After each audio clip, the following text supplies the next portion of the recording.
All right, so you guys sent over a ton of research on women in streaming for this deep dive, and wow, um, it's a lot to unpack. Yeah. We've got this RedHolt Pulse and Play newsletter, some insights from Deepali Narsiker. She's the head of allyship over at Women in Streaming Media, WSM. Right.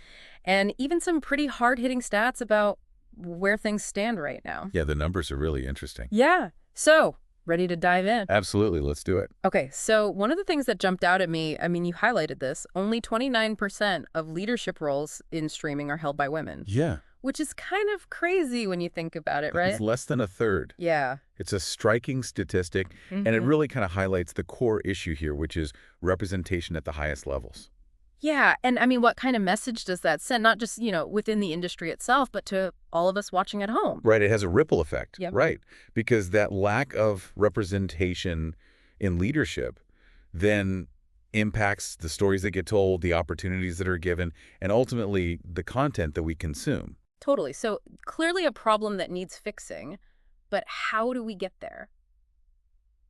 The term allyship comes up a lot in these articles. Right. Is that really the magic bullet here, or is this just another one of those industry buzzwords? It's definitely not just a buzzword, but it's also not a simple fix. Allyship, it's not just this one thing you do. It's something that has to happen on multiple levels to really create that lasting change. And that's something that Deepali Narsiker talks about. Okay. She breaks it down into individual, interpersonal, and structural levels. Okay, I like where this is going, but let's break that down because I think it's easy to throw around a word like allyship, but what does that actually look like in practice? Sure. So at the individual level, it starts with us. Okay. You and me, right? Yeah. Acknowledging our own biases, we all have them. Right. And then actively seeking out diverse voices and perspectives, even when it's uncomfortable, even when it challenges our own worldview. Right. So it's about doing that internal work first, right? Recognizing our own unconscious biases that we might not even realize we have. Exactly. It starts with awareness. Yeah. But it can't just be about internal reflection, right? It has to translate to how we then interact with the world around us, and that's where interpersonal allyship comes in. So less thinking, more doing. Exactly. It's in those everyday interactions, right? Yeah. Are we amplifying the voices of women in the room?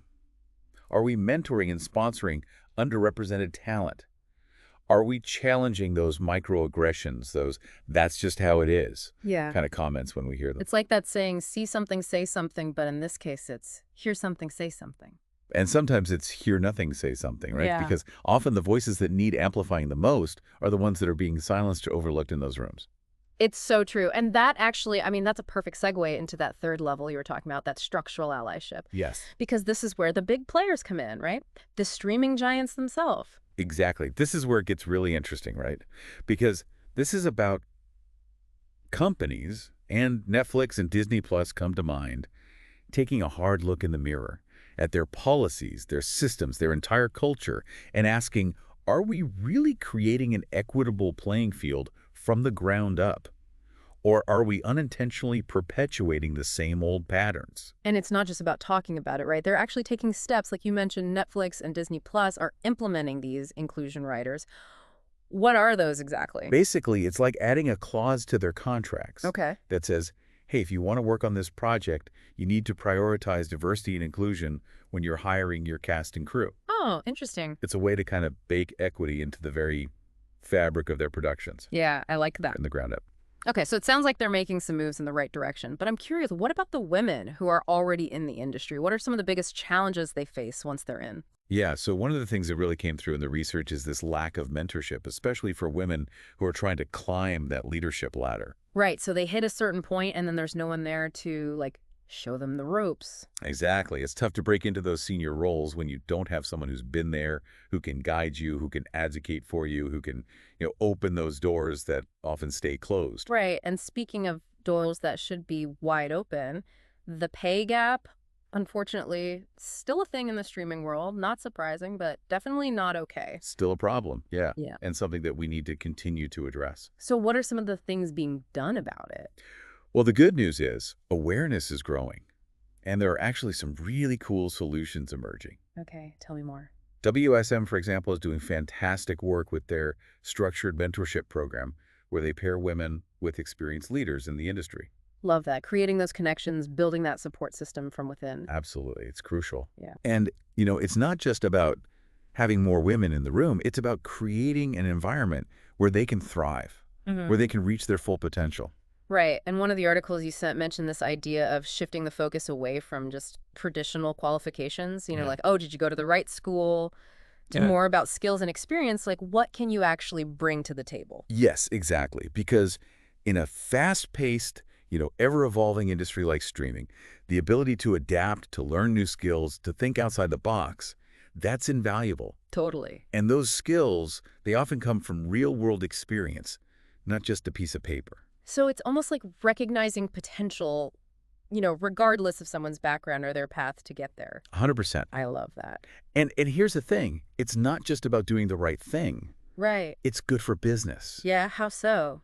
The research actually shows a strong link between diverse teams and innovation. Oh, interesting. So basically, the more diverse your team is, the more likely you are to come up with those groundbreaking stories, those unique voices, those innovative ways of connecting with audiences. Yeah, because at the end of the day, that's what the streaming world is all about, right? Fresh ideas, new perspectives. Exactly. That's what keeps people hitting that play button. It's so true.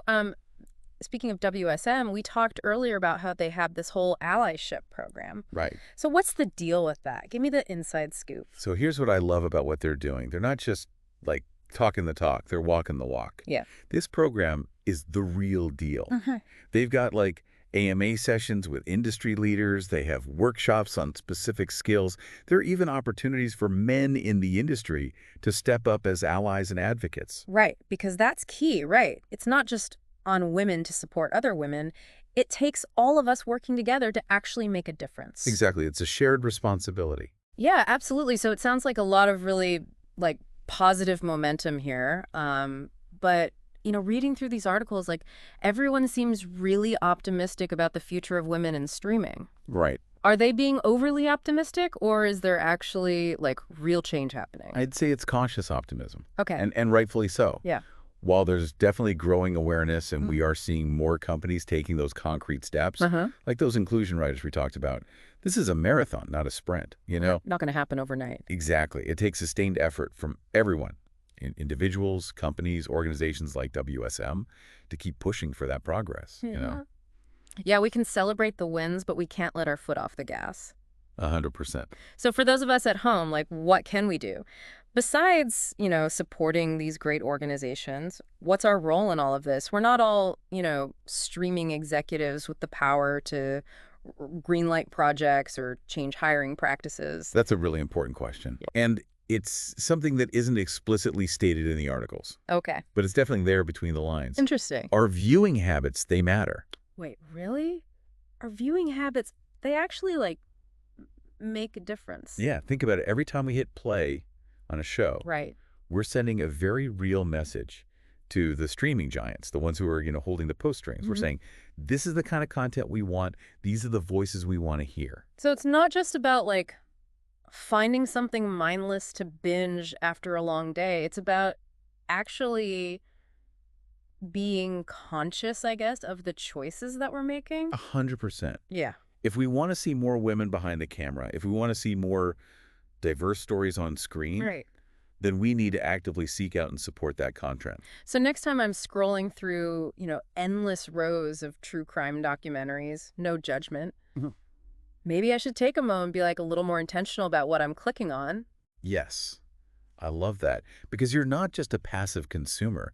You're an active participant in, shaping the future of this industry. Wow. It's like we're part of this giant feedback loop, and our choices actually have real power.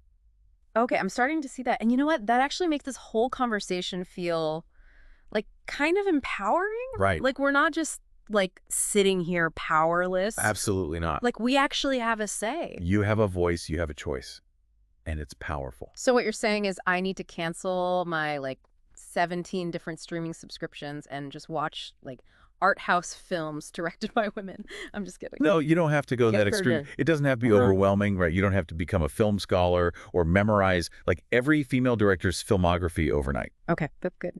It starts with those small, conscious choices, actively seeking out movies and shows that are created by women people of color, Hmm. those underrepresented voices that we're talking about. Okay, that feels doable. I like that. And honestly, it's pretty exciting to think that simply by choosing what we watch, we can actually contribute to a more diverse and inclusive industry. Right. It's a ripple effect. The more we as viewers demand better, the more the industry has to listen. I love it.